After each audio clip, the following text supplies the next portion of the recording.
क्या हुआ भैया? सैनिकों के चुनाव में मुझसे कोई भूल हुई? जिस समाज में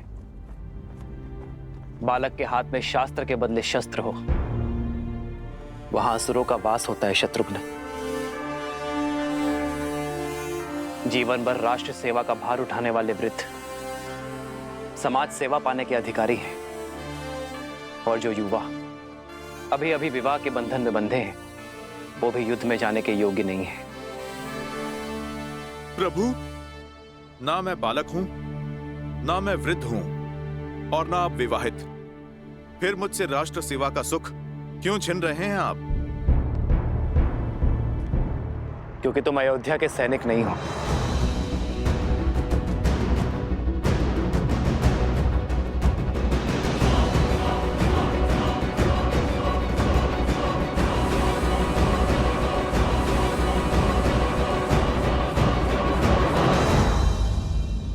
क्यों हनुमान?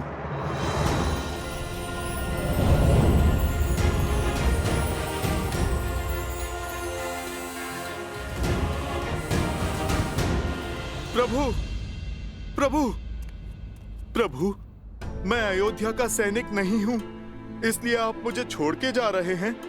फिर आपने लक्ष्मण भैया को साथ जाने का अवसर क्यों दिया? क्योंकि लक्ष्मण अयोध्या का राजपुत्र है हनुमान, और राज्य सेवक भी। उसका कर्तव्य उसे इस युद्ध के योग्य बनाता है। मेरे वानर वीर तो यहाँ अतिथि हैं। लक्ष्मण भैया राज सेवक हैं तो जा सकते हैं, और मैं तो स्वयं राजा राम का सेवक हूं प्रभु, उसका क्या?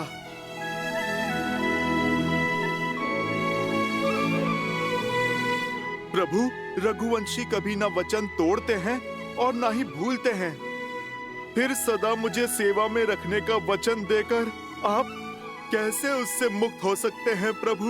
आप निर्णय कीजिए प्रभु, हनुमान क्या है, वानर या भक्त? तुम मम प्रिय भरत ही सम भाई कह के गले लगाया आपने, और अब आप प्रभु अतिथि कहकर दूर कर रहे हैं। ठीक है प्रभु, आप तो राजा हैं, बड़े दायित्व हैं आप पर प्रभु मेरा तो एक ही दायित्व है, अपने प्रभु श्री राम की सेवा। नहीं प्रभु, मैं उससे विमुख नहीं हो सकता। प्रभु, मैं आपके बिना जी नहीं पाऊंगा, नहीं जी पाऊंगा आपके बिना प्रभु।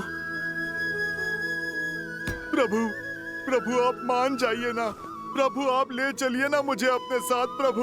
प्रभु आप मान जाइए प्रभु, ले चलिए ना मुझे अपने साथ प्रभु। हनुमान, उठो।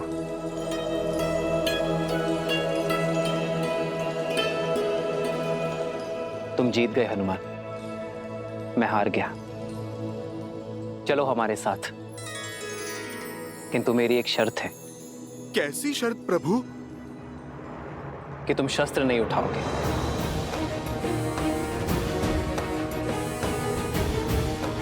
तुम्हारी हट मेरे साथ चलने की थी, वो पूरी हुई, किंतु युद्ध में चाहे जैसी भी स्थिति हो,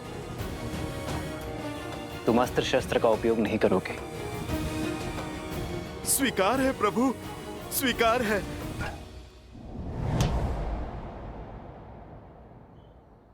आओ हनुमान।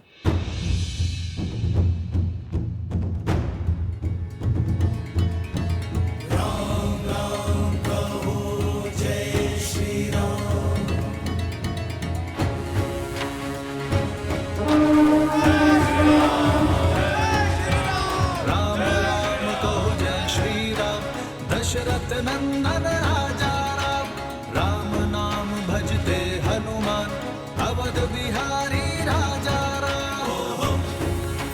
जय श्री राम, जय श्री राम, जय श्री राम, जय श्री राम, जय श्री राम, जय श्री राम, जय श्री राम।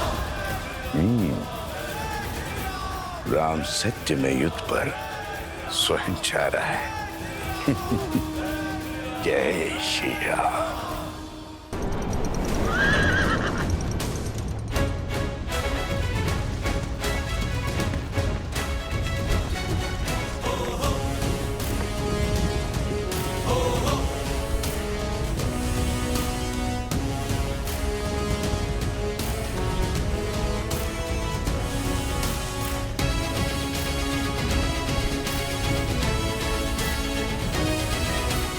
पहली टुकड़ी दाईं ओर से और दूसरी टुकड़ी सीधा प्रहार करेगी।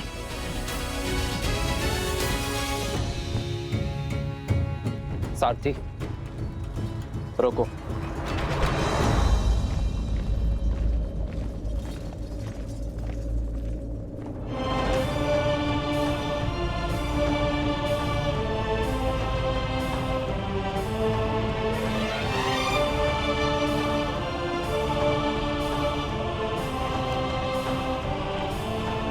प्रणाम ऋषिवर।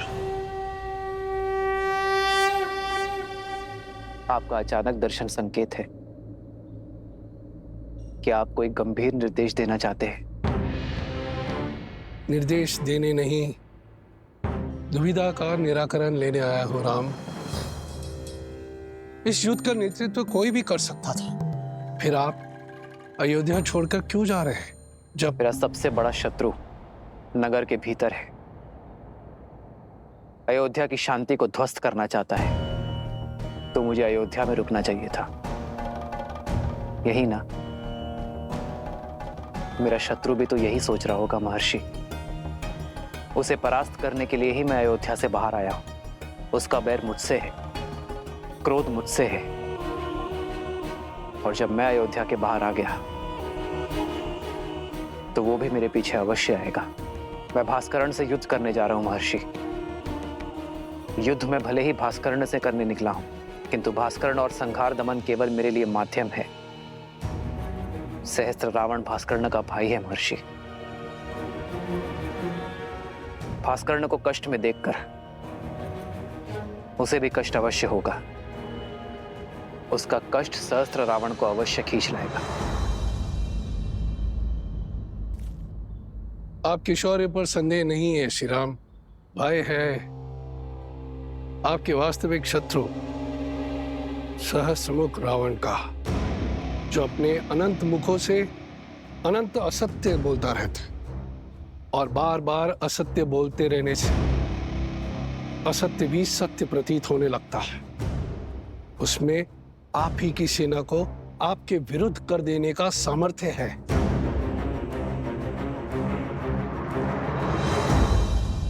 इसीलिए तो सहस्त्र रावण को अयोध्या से दूर खींच लाऊंगा मैं।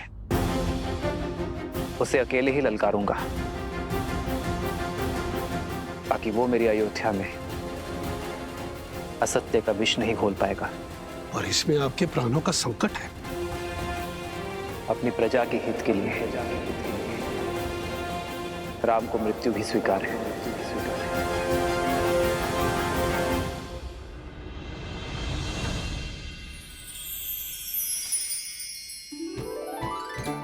स्मरण है दीदी, माता स्वयं अपने हाथों से तिलकूट बनाया करती थी, और हम रसोई घर की ओर देखा करते थे कि कब तिलकुट बनकर तैयार हो जाएगा। पर सूर्य देव को अर्पण किए बिना हमें तिलकुट मिलता ही नहीं था, है ना सीता दीदी?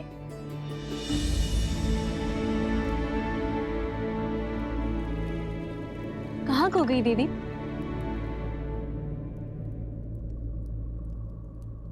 श्री राम की चिंता में हूँ। मैं जानती हूँ कि लक्ष्मण भैया और हनुमान उनके साथ हैं, किंतु मन है कि मानने को सजी नहीं है। दीदी, ये शुभ दिन हर अशुभ विचार नष्ट कर देगा। आज मकर संक्रांति है। उत्तरायण के दिन सूर्यदेव उत्तर की यात्रा को प्रारंभ करते हैं। पवन ऊर्जा चरम पे होगी। देखिएगा, श्री राम की विजय अवश्य होगी। दीदी, चिंता छोड़ दीजिए और चलिए हम चलकर सूर्य देव से प्रार्थना करते हैं, सब शुभ होगा। आइए।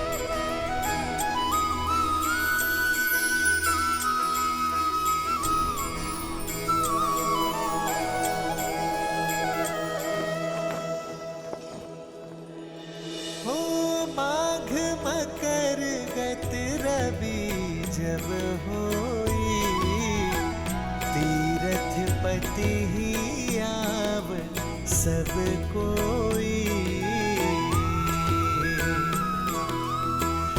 देव तनुज किन्नर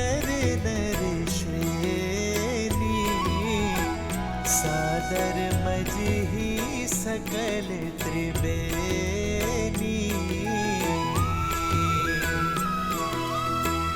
पूजहि माधव पद जल जाता, बरसिहि अखय बटु हर्षहि गाता। हे सूर्यदेव, मेरे श्री राम को युद्ध में विजय देना। शीघ्र अतिशीघ्र लौटकर उन्हें परिवार और राज्य की सेवा करने का अवसर दीजिएगा। सुना नहीं क्या क्या बातें हो रही है नगर में? कैसी बातें?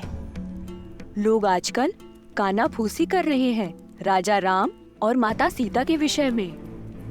हाँ, मेरे पति ने भी मुझे राजमहल की सेवा छोड़ने के लिए निर्देश दे दिया है। क्यों, ऐसा क्या हुआ? क्या बातें कर रहे हैं आप लोग? बोलो, क्या बोल रही थी तुम? जी वो मेरे पति दूसरी पत्नी लाना चाहते हैं, और जब मैंने विरोध किया और श्री राम के एक पत्नी व्रत होने पर दुहाई दी, तब उन्होंने क्रोधित होकर कहा कि राजाओं का क्या, वैसे भी श्री राम के प्रेम के आगे उनको कुछ गलत नहीं लगता। वो तो कुछ भी नीति बना सकते हैं। उनको कौन है कहने वाला? सामर्थ्य को दोष और स्वर्ण को दाग नहीं लगता। पर हमें राजाओं की चाल पर नहीं चलना, और कहा कि महल के वातावरण से मेरा मन दूषित हो जाएगा। कैसा दाग और किस पर लगा है? वो तो नहीं बताया। आने दो श्री राम जी को। जब ये प्रश्न राजसभा में सबके सामने पूछा जाएगा, तब हर रहस्य से आवरण हटाना ही पड़ेगा। मानवी, श्रुतकीर्ति,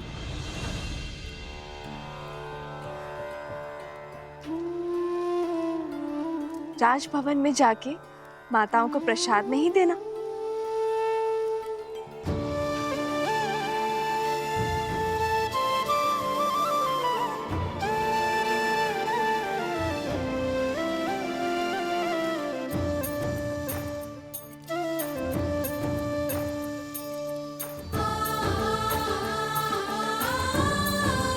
कितनी शुद्ध और सरल है देवी सीता। इनके बारे में कोई इतना ओछा कैसे बोल सकता है? दीदी, किसी दासी का पति राजमहल के वातावरण के बारे में आपत्तिजनक बातें फैला रहा है। राजा और रानी के विषय में शंका पनपना उचित नहीं है। समस्या फैल सकती है दीदी। राम राज्य में अराजकता कभी नहीं आएगी मांडवी। श्री राम आते ही कोई ना कोई हल अवश्य निकाल देंगे।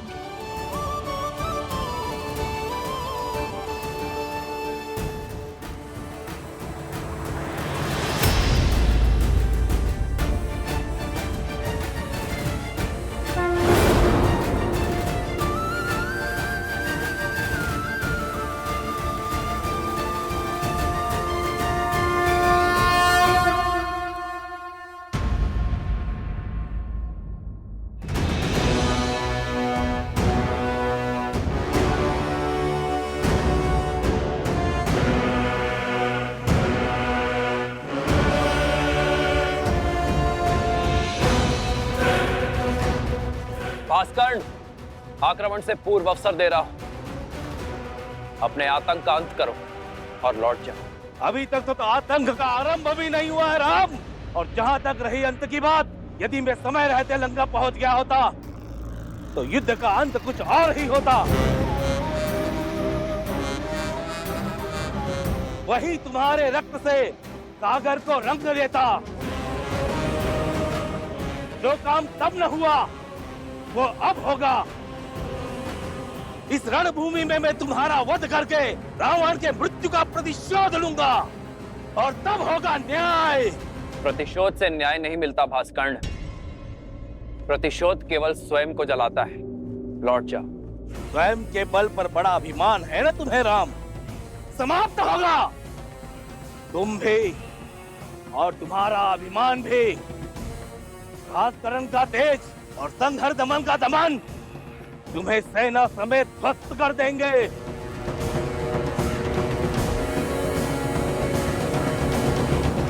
लक्ष्मण, मैं भास्कर्ण का सामना करूंगा। तुम संहार दमन को खोजो।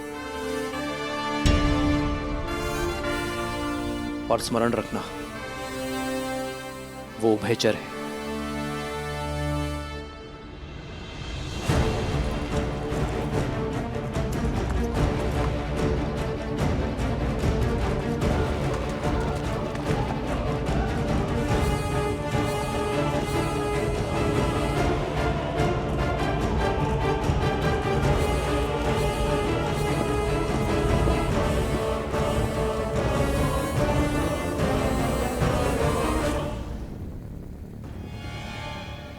भास्करण का पुत्र संघार दमन, जिसमें सहस्त्रों बैलों का बल है, जिसके सानिध्य में आठों दिशाएं, सागर का बवंडर और चक्रवात है। साथ ही वो उभयचर भी है, जो जितनी सरलता से थल पर रह सकता है, उतनी ही सहजता से जल में भी जी सकता है।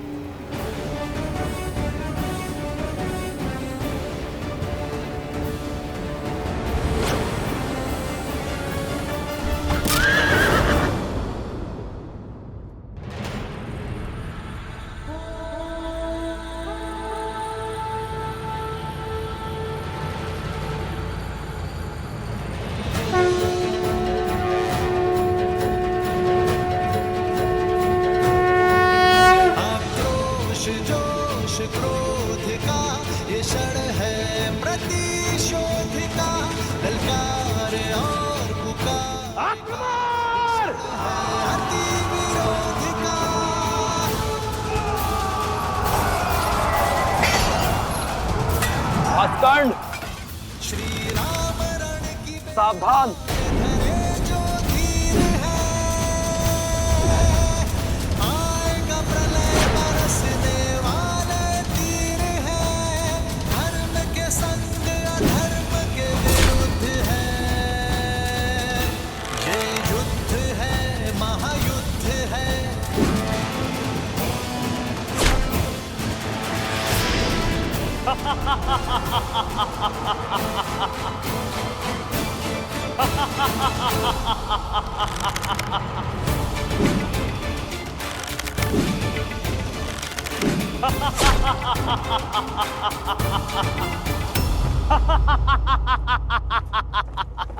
बस राम, बाण क्या ब्रह्मास्त्र चला दो।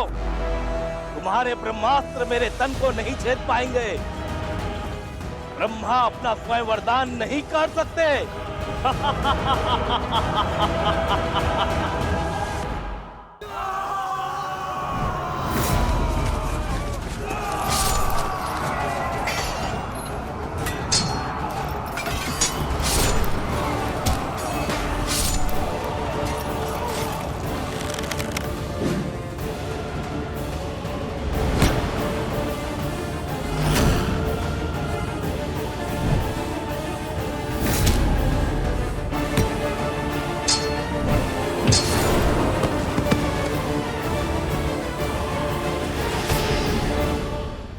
बताओ, कहां है संघार दमन?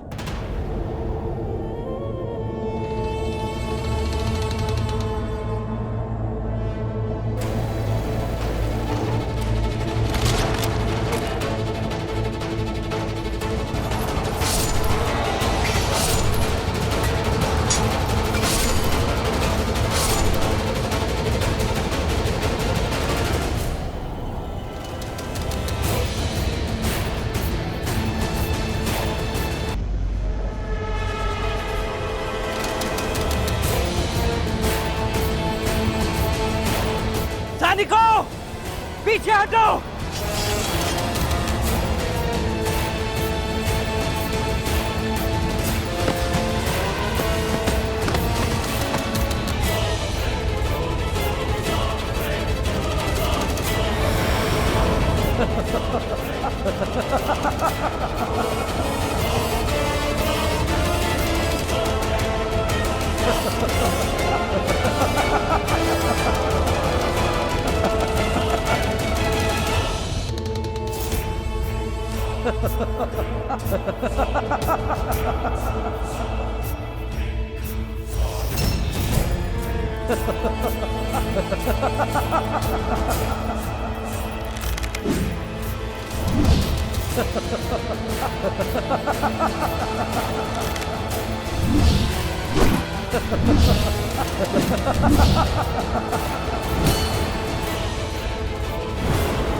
जल में जाकर तो इसने स्वयं भूल कर दी है। ब्रह्मदेव के वरदान के अनुसार उसकी मृत्यु जल के भीतर ही हो सकती है, वो भी तब जब उसकी श्वास नली काट दी जाए।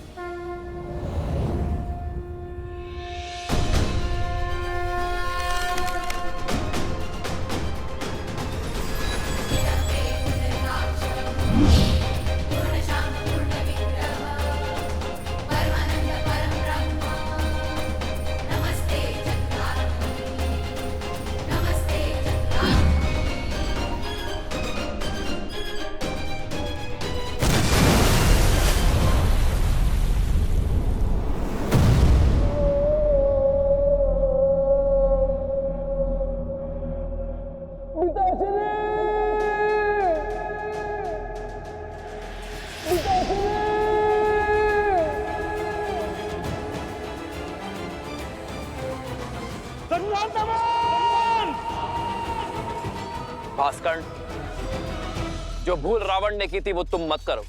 अपने पुत्र की मृत्यु से शिक्षा लो, अपना प्रतिशोध भूलो और लौट जाओ।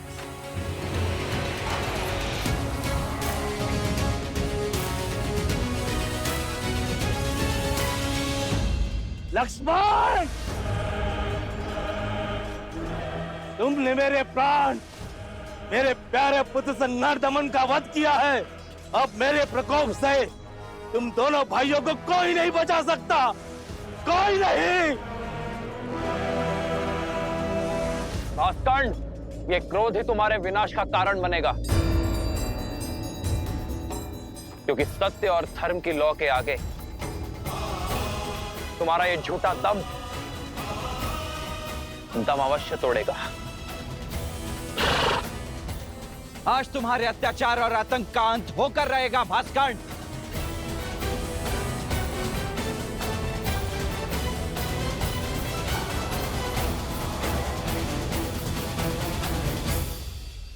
पवन पुत्र, तुम्हें अस्त्र नहीं उठाने हैं, किंतु इसके मर्दन के लिए तुम्हारी ही आवश्यकता होगी।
हनुमान,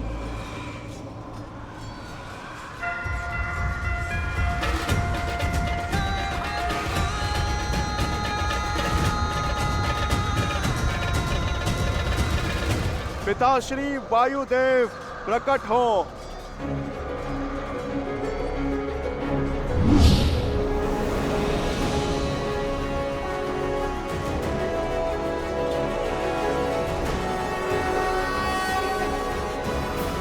प्रणाम प्रभु। कैसे स्मरण किया पुत्र? पिताश्री, राम काज में आपकी सहायता की आवश्यकता है। मैं कुछ क्षण के लिए आपको अपने अंदर बसाना चाहता हूँ। राम का काज और पुत्र की पुकार दोनों को अनदेखा नहीं किया जा सकता। तथास्तु।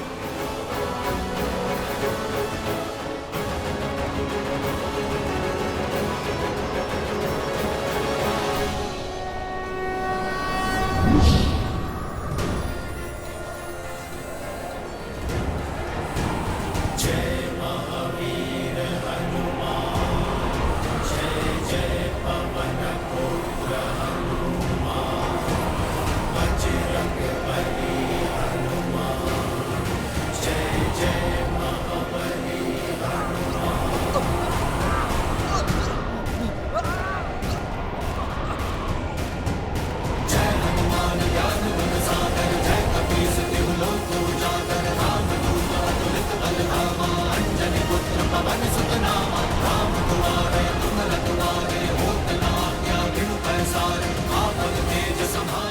भैया, यदि हमने और देरी दिखाई तो कदाचित हम सभी का अंत हो जाएगा।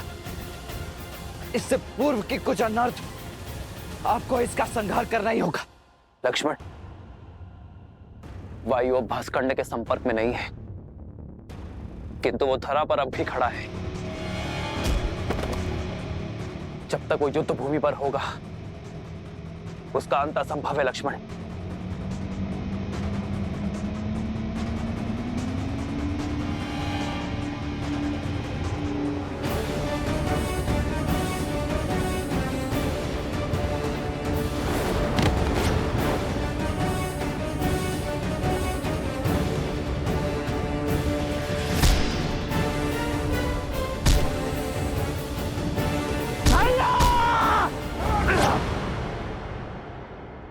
प्रहार कीजिए।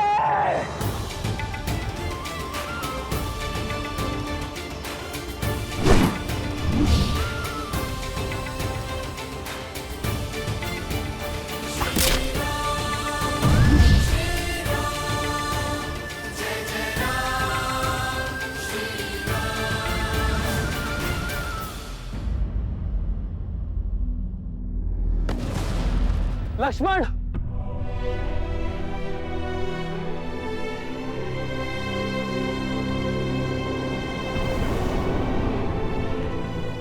लक्ष्मण, लक्ष्मण, लक्ष्मण, लक्ष्मण, लक्ष्मण, लक्ष्मण, लक्ष्मण, आज तुमने फिर मेरे प्राण बचा लिए। लक्ष्मण,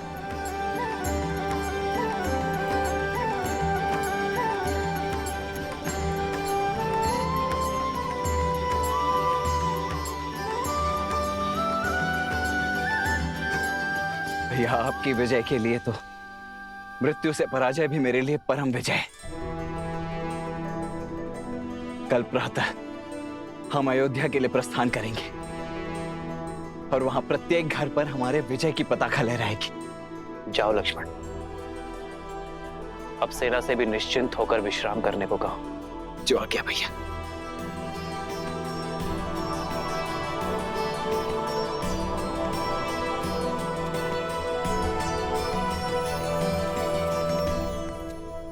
युद्ध अभी समाप्त नहीं हुआ है लक्ष्मण।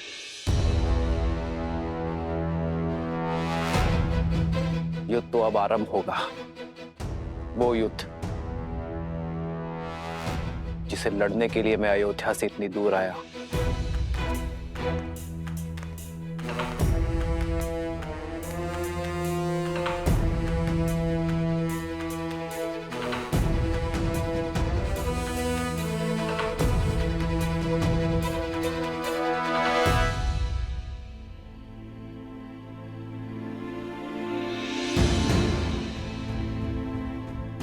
लोग आजकल कानाफूसी कर रहे हैं राजा राम और माता सीता के विषय में। हाँ, मेरे पति ने भी मुझे राजमहल की सेवा छोड़ने के लिए निर्देश दे दिया है। वैसे भी श्री राम के प्रेम के आगे उनको कुछ गलत नहीं लगता। वो तो कुछ भी नीति बना सकते हैं। उनको कौन है कहने वाला? इनके बारे में कोई इतना ऊंचा कैसे बोल सकता है?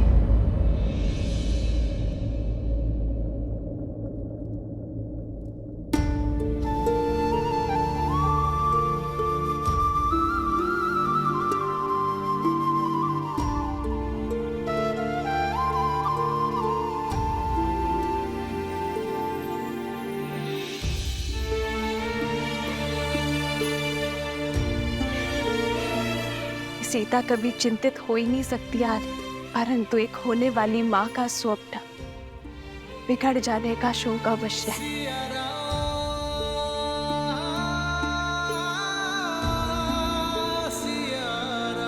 तुम्हारी व्याकुलता का आभास है मुझे सीते, किंतु मुझे एक राजा के कर्तव्य के साथ साथ अपनी होने वाली संतान को असुरी शक्ति से भी बचाना होगा, और ये कार्य मुझे अकेले ही करना होगा। अपनी प्रजा के हित के लिए राम को मृत्यु भी स्वीकार है, मृत्यु भी स्वीकार है।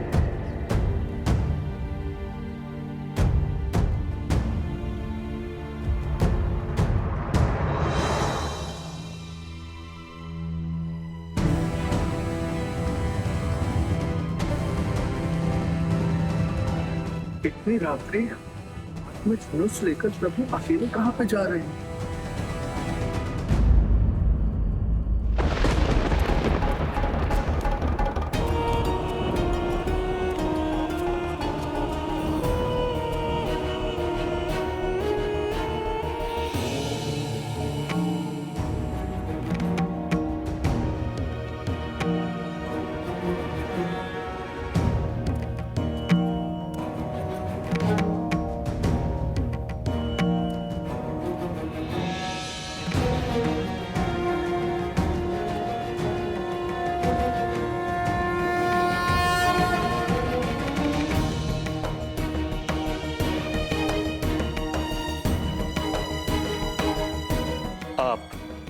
अवध की महारानी है देवी सीता।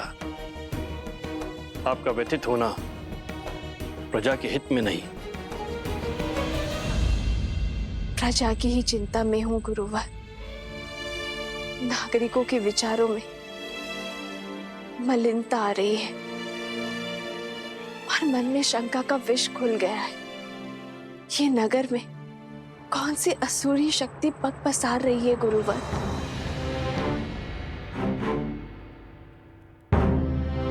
मनुष्य की प्रकृति ही अस्थिर होती है देवी। सफलताओं के बीच असफलता का भय, यात्रा के प्रारंभ होने में घर छूट जाने का भय, विवाह के समय स्वतंत्रता छिनने का भय, नए उत्तरदायित्वों का संकोच सदा रहता है। मन में सदा द्वंद्वों का भंवर चलता ही रहता है। ये उचित है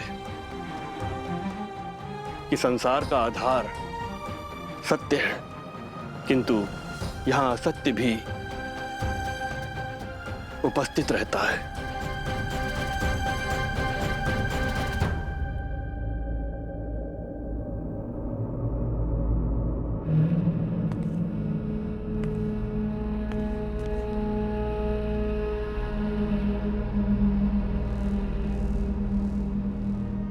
मैं ललकारता हूं सहस्त्र मुख रावण, सामने आओ। असत्य का गुण है कि वो सत्य से दूर नहीं रह सकता। मैं जानता था तुम मेरे पीछे अवश्य आओगे। अब बात और वार छुप कर नहीं, सम्मुख होकर होंगे। हार जाओगे राम, मुझे जितना काटोगे उतना ही मैं बढ़ूंगा। हार जाओगे, पराजय स्वीकारो। छिपने का कोई लाभ नहीं सहस्त्रमुख रावण। राम, मुझे जितना काटोगे उतना ही मैं बढ़ूंगा। हार जाओगे, पराजय स्वीकारो।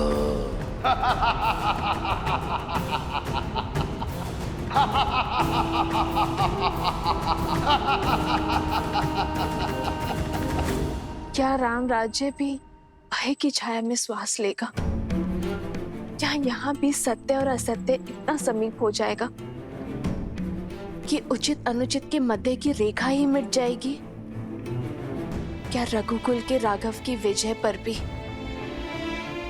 प्रश्न चिन्ह लगेंगे गुरुवर? राम सिंहासन पर अवश्य आरूढ़ हो गए हैं देवी, किंतु किसी भी अभूतपूर्व कार्य के सफल होने में समय लगता है। राम राज्य स्थापित होने में भी अभी समय है। धर्म और कर्म के अमृत से इस धरा को सींचना होगा। राम को अभी और संघर्ष करना होगा।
क्या इतना सरल लगता है मेरा अंतराम?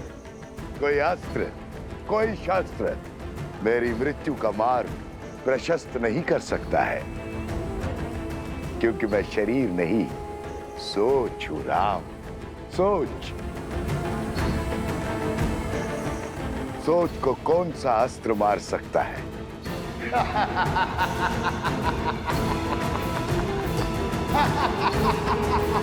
जिसके बाण असत्य हो, धनुष अधर्म हो, उसे पराजित करना सरल नहीं होता। बार बार दोहराया गया सत्य सत्य प्रतीत होने लगता है, मन में संदेह उत्पन्न करने लगता है।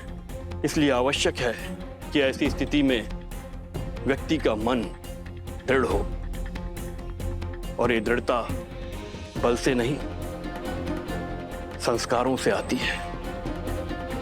संस्कार से ही इसे पराजित किया जा सकता है। ऐसे संस्कार जो व्यक्ति की चेतना को पवित्र करे और समस्त संसार में संस्कारों को स्थापित करती है। स्त्री शक्ति, अर्थात इस भयंकर असुर को केवल एक स्त्री शक्ति ही पराजित कर सकती है, किसी राजा के बल की शक्ति नहीं।